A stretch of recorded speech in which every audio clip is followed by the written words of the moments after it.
I've been a teacher at Monarch School for 9 years. Currently, I am a 5th grade teacher, and previous to that, I was the special education teacher for 8 years. We have kids here who don't really have anywhere that they're living. They're living in their car, they're living over in Chicano Park, or they're living kind of night to night wherever they can find a space, or they're in the shelter. So that brings a whole different amount of social and emotional issues that the kids bring with them into the school. So a large part of getting kids here when they start is really trying to help them get stable in that area emotionally. And so we have a lot of counseling interns on site. We have an expressive arts therapist.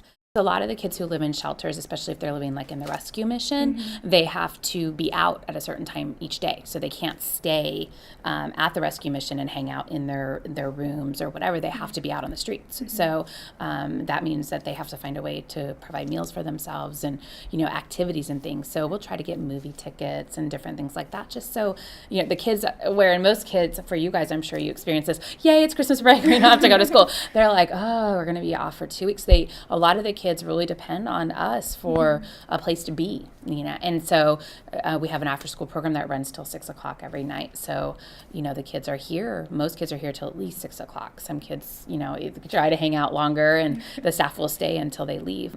But, they really do depend upon us. Even though I was aware of those type of needs, you definitely don't know the impact of that until you work within the environment. They really depend on the school staff here even after they graduate. So I think they're excited to go out and, to go to college, but I think they struggle more than a lot of kids do because they don't have a lot of that family knowledge and family support when they're going away to college. Where the difficulty is, maybe for you guys, you may have parents that can help you with college applications or can support you through college. You have someone to call home to, or you have a home to go to during the holidays if you're away at college. But for our students, they really depend a lot upon the adults here because their parents aren't always in a place where they can assist them, whether they're maybe not necessarily literate so that they can assist them in filling out applications, or there may be a difficulty with financial aid and filling out just basic tax information.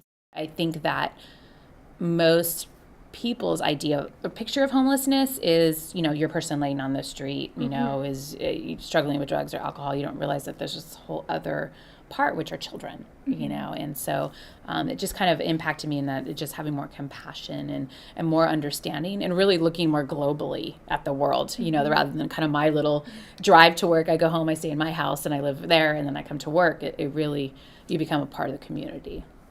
In other schools I'd worked at, I didn't have to make sure that the kids weren't hungry, or I didn't have to think about having snacks in my classroom for the kids who didn't eat. Even though we provided breakfast, they may have been running late, and so they didn't get breakfast. Or, now it's not weird for me to think if a kid asks to take a shower, because we have 5 or 6 showers here at the school, to let them go take a shower. Or we have a shopping boutique, we call it Butterfly Boutique. So every 7 weeks, the kids get to go in and pick out clothes.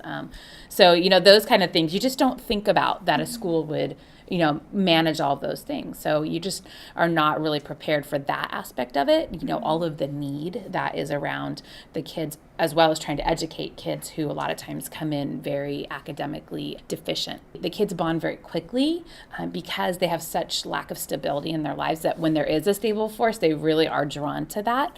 I really do feel like I've touched a lot of kids' lives, and just being a stable force and being consistent and being encouraging and helping them to overcome a lot of those obstacles and really seeing growth, for the period of time that they're here.